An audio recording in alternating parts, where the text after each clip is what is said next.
show that you've played or any one city that you've played in where you've just totally lost your cool because you're way too excited to play it? I used to live in Northern California, and Stevie Ray Vaughan would come up there, and he was playing about 15,000 to 20,000 seaters. And I was 15 years old, and he used to say, "Hey man, why don't you get up on stage with me tonight? Why don't you sit in for a couple of songs?" And I would just get so nervous thinking about 20,000 people watching me with the greatest guitar player alive, But he would pretty much just force me up there. He was like, "Okay, the guitar's going to be there. It's right there on stage. My guitar tech's going to throw you out. I'll introduce you." And usually Stevie would sort of egg me on too by saying, before I got up, "The greatest guitar player ever, Doyle Bramhall." And then I would get up on stage and break 3 strings and not be able to play. I would have to say those were definitely the most exciting moments. And just recently playing with Eric, we started the tour off in Barcelona, and I remember just being extremely nervous. I haven't been that nervous since I was a kid, getting on stage with him, because I just wanted to get it right,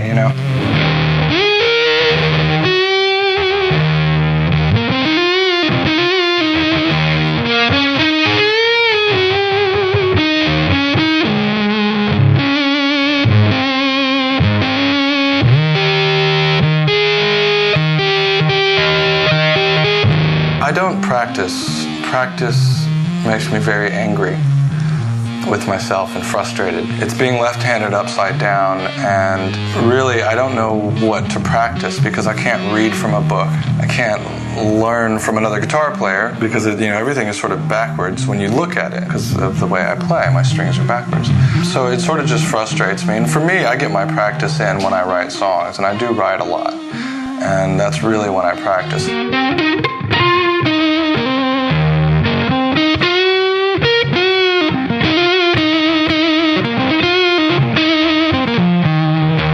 I remember a quote by Pete Townsend. He was asked if he liked guitar players, what kind of guitar players, and he said, "You know what, I don't like guitar players, I like songwriters." And I feel the same way. My favorite guitar players are all songwriters. They all have a real melodic sense of what they're doing and a spontaneity to it that basically if you sat them down, they could create a song for you just playing from nothing and from scratch. They would actually write a song on the spot for you.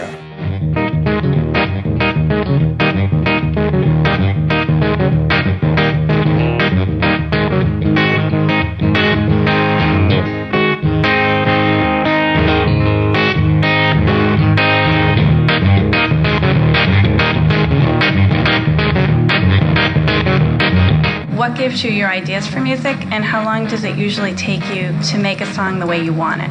Writing songs really is a song-by-song experience because I can get an idea driving in my car down the street, and I'll get a melody in my head, and then I'll call my cell phone, leave that melody on my voicemail, so I'll remember it, and sort of start from there, get back home and say, what was that melody I was singing in the car? And then I'll take that melody and see if I can put some lyrics to it, and make a chorus to fit with that, and then vice versa. My first 2 solo records that I did, the songs were there, the songs were written, and when we went in I had such an idea because I had worked so much on the demos and the parts were all mapped out that there was some spontaneity to it because I never play the same thing twice. So the first 2 records were more song-oriented and the parts were all there. But my 3rd record, we didn't have all of the songs written because we wanted to actually write as we were recording and see what happened that way.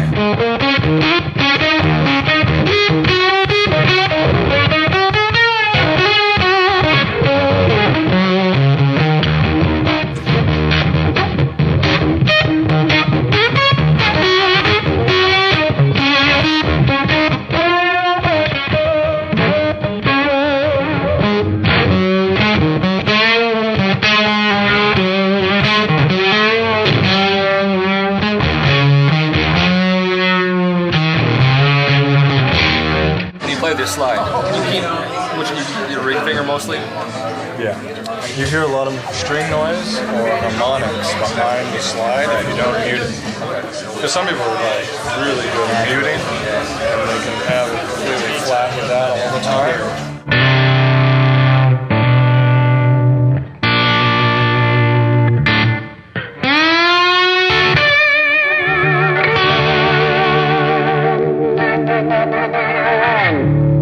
What's the most embarrassing thing that you've ever done in front of an audience?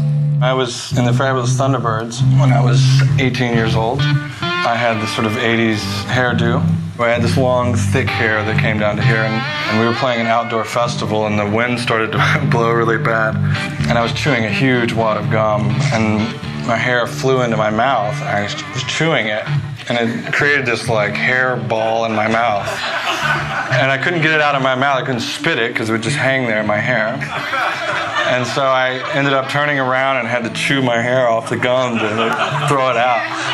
But I think it was stuck in there for about 5 minutes while I was playing. This is all with having to remember the song I was playing as well, on stage for 100,000 people or something.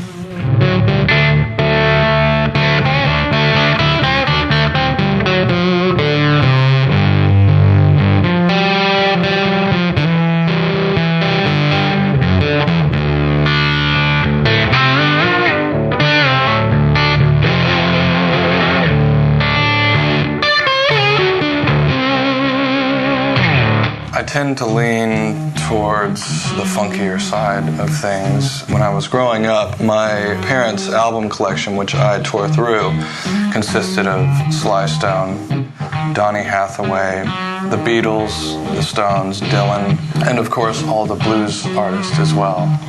Huge blues catalog. I still listen to Sly Stone records a lot. I listen to them every day. Donny Hathaway was probably my favorite singer, him and Stevie Wonder. Stevie was an unbelievable singer, but he was just the most innovative artist, I think, of our time. The way he recorded, the way he sang as a singer on these amazing chord progressions. Everything was sort of groundbreaking for Stevie. You know, the way he sang, the way he played clavinet, the way he played drums, the way he recorded it, the way he did everything himself had never been done at that point, and still has not been done, I don't think.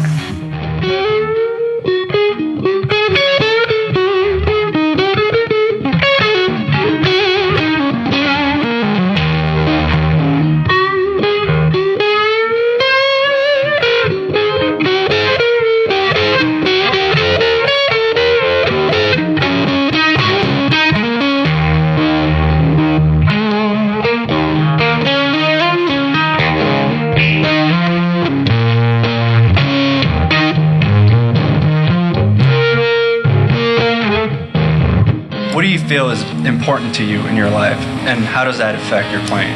I think the priorities have changed over the years. My aspirations and goals are to make records, and make records that I love, and go out and play live. I think that it's sort of a great time to be you completely as an artist, and you can put it out any way that you want to, and it will get hurt.